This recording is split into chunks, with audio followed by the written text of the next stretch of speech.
जय श्री कृष्ण, जय राधे राधे। कैसे हो दोस्तों?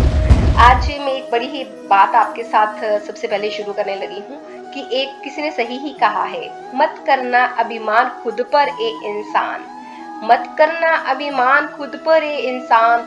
तेरे और मेरे जैसे कितनों को ईश्वर ने माटी से बनाकर माटी में ही मिला दिया। हर किसी को अपने ज्ञान पर घमंड है, परंतु किसी को भी अपने घमंड का ज्ञान नहीं है। अक्सर लोगों को उनके द्वारा हासिल विद्या पर अभिमान हो जाता है। ऐसी ही एक कहानी लेकर आए हैं दोस्तों हम, जिसमें उस कहानी का नाम है कि कैसे माँ सरस्वती ने महाकवि कालिदास जी का अभिमान तोड़ा। पर कहानी शुरू करने से पहले दोस्तों मैं आपसे एक अनुरोध करती हूँ कि अगर आपने इस चैनल को सब्सक्राइब नहीं किया है तो अपने इस चैनल को फटाफट जाकर सब्सक्राइब कर लें, क्योंकि आपके सब्सक्राइब के एक बटन से हमें बहुत ज़्यादा प्रेरणा मिलती है और यही एक माध्यम है कि इससे हम आपस में जुड़े रहते हैं।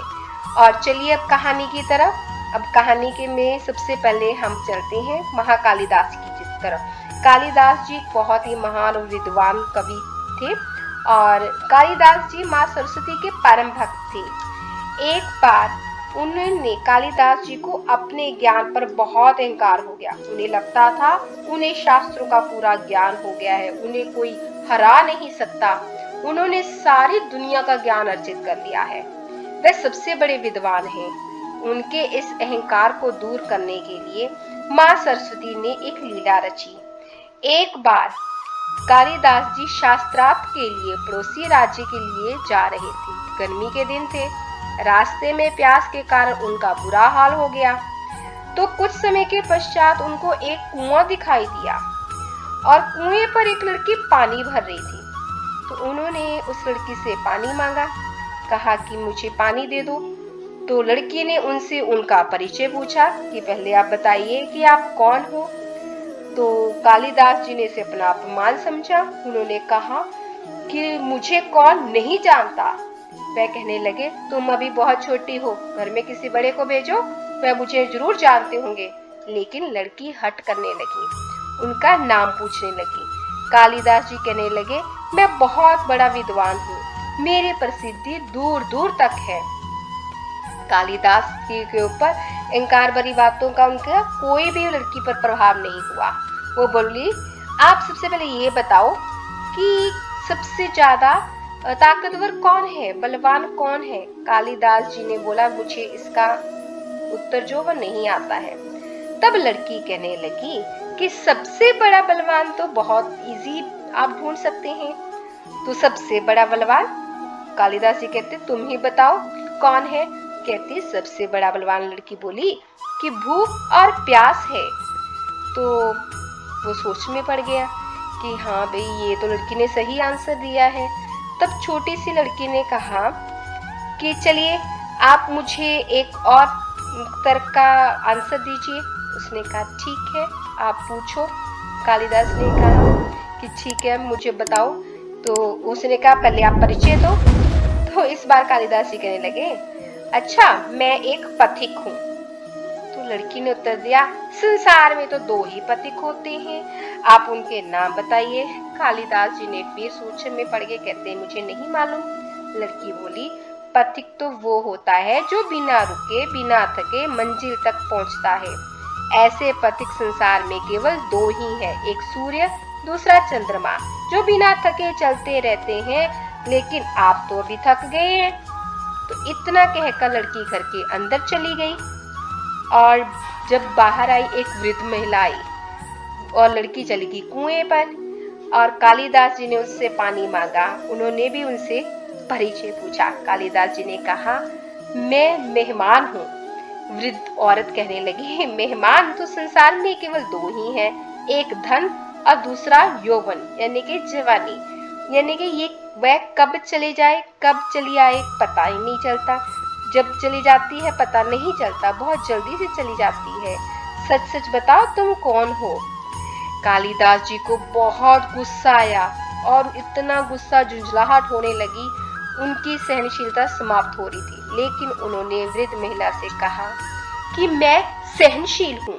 तब वृद्ध महिला कहने लगी, सहनशील तो संसार में दो ही है, एक पृथ्वी, दूसरे वृक्ष। पृथ्वी पापी और पुण्यता दोनों का भार सहन करती है। पृथ्वी का सीना चीर कर उसमें बीज बोया जाता है और लेकिन वह अन्न के भंडार भर देती है। और वृक्ष उनको पत्थर मारो, चाहे कुछ भी चोट पहुंचाओ, लेकिन वो बदले में मीठे फल ही देते हैं। तुम अपना परिचय गलत दे रहे हो, सत्य बताओ कि तुम कौन हो। कालिदास जी ने कहा कि मेरा प्यास के मारे बुरा हाल हो रहा है। और जी कहने में लगते हैं, वो कहते हैं कि मैं हठी हूँ, जिद्दी हूँ। तो महिला ने उत्तर दिया, हटे तो संसार में दो ही हैं, एक नख यानी नाखून, दूसरे केश यानी कि बाल। इनको जितना भी काटो वे बढ़ते ही जाते हैं। अपना सही परिचय दो, तभी पानी पिलाऊंगी। इस बार कालिदास जी कहने लगे कि मैं मूर्ख हूँ।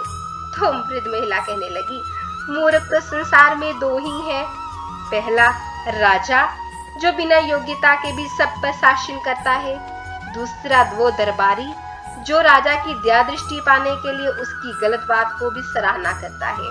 कालिदास जी के लिए उत्तर अटाक्ष्य थे।